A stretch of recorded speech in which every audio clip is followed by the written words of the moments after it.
Okay, my friends, so as I've told you a few times as we've gone through some of the assessments in this class, Math 98 started as a face-to-face course. It started that way a few years ago, and it's a pre-stats course, so very often I would have kids like shuffling cards, pulling cards out of a deck, rolling dice. Later on in this lab, you're going to see we're going to be popping an R2D2 trouble game.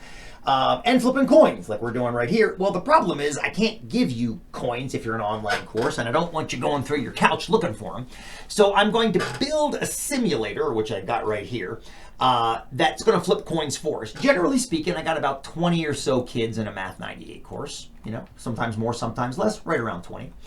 And on this day, I give them all a penny, and I say, flip it and tell me what you got. Well, I'm going to have Excel do that for us because it's easier online to have a computer keep track. For example, right now, of the 20 kids that all flipped a penny, 11 of them got heads. I'm having Excel count how many heads there are in this row right here. Let's flip it again. That time, only 9 got heads. That time, 8. That time, 6. That time, 9 again. That time, 8. That time, 14. Wow, look at that cool run of heads right there. That's rad.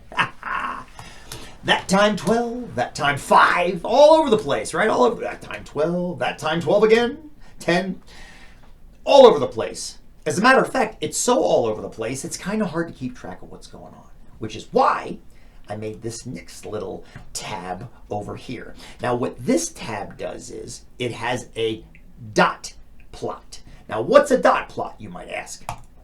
A dot plot is effectively the same thing as a bar graph, except instead of having bars in this area, it's going to have stacked dots. Let's go through the whole thing to make sure it makes sense. First of all, the label on the bottom, number of heads per trial out of 20 flips. So this is keeping track of how many heads we got. At the bottom here, you'll see it goes from 0 to 20. That's all the possibilities you could have. If you flip 20 coins, the least number of heads you could get is 0. The most is 20. Probably going to get somewhere in the middle as we're seeing right here. So check this out. I'm going to flip again. Let's zoom in on the dot plot right now. And let's see if we can tell on that flip how many heads we got. Ha! We got 10. We must have gotten 10 because that little 10 dot just showed up. Let's watch again and see how many we get this time.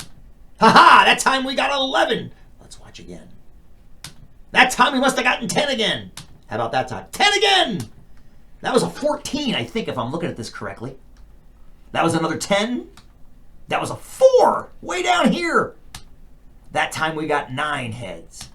And that time we got 8 heads. Okay, I want you to stop right now and answer the next question.